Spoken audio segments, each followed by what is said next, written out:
I don't like this term because I think it's just a significant amount of marketing. If you look at this uh, BRRRR method or whatever you want to call it, I think it is some companies' attempt to spice up or reinvigorate what real estate investing already is. So, I mean, if you take out and really think about all that goes into this BRRRR method, quote unquote, there's only so many things you could do with real estate. You could buy it, you can, rehab it, and if you own any property for any length of time, you will rehab it, right? So then you can rent it out. You could refinance it, which if you own any property for any length of time, it will at some point be advantageous to refinance it. So the only things that, and then, the last R is just repeat, like do it again. And if you're committed to real estate investing, and if that's an avenue that you want to pursue, of course, you're going to repeat the process of buying a house. If you're not going to sell it, then you're going to rent it. So the only other things that's not included in the BRRRR in that you can do, you can interact with a piece of real estate. You could sell it, you could live in it, or you could just let it rot, right? Because the renovate part of this BRRRR method. Let's say you buy a bad piece of property and you don't renovate it, right? You're just going to let it rot. So selling it, living it, let it rot. Those are the only things that you could do inside of real estate investing that are not included in the BRRRR method, right? So it's kind of like somebody tried to rebrand real estate investing.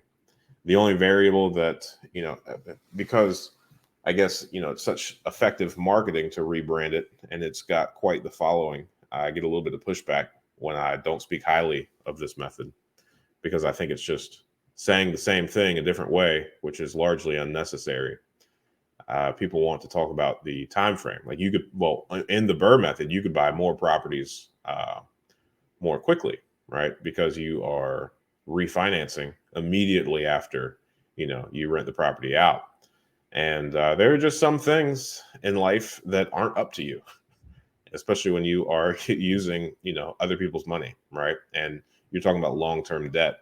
So seasoning is a real thing that a lot of lenders have. Anywhere from 0 months to 18 months is what we've seen.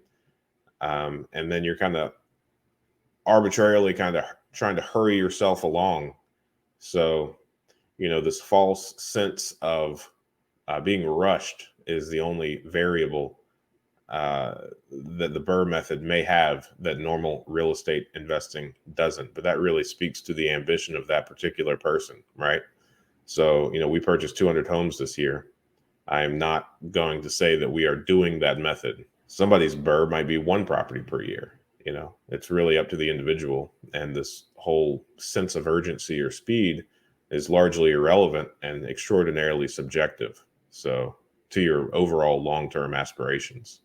Because I don't sell all the properties that we purchase, because I don't live in all the properties that we purchase, and because I don't let any of our properties rot.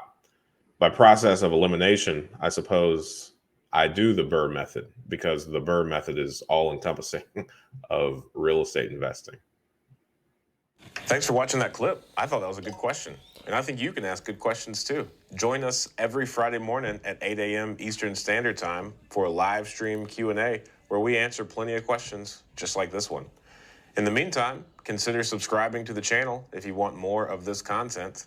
And if you want to increase your deal flow, analyze properties better, and help me feed my family, click the link below for a free 7-day trial of PropStream.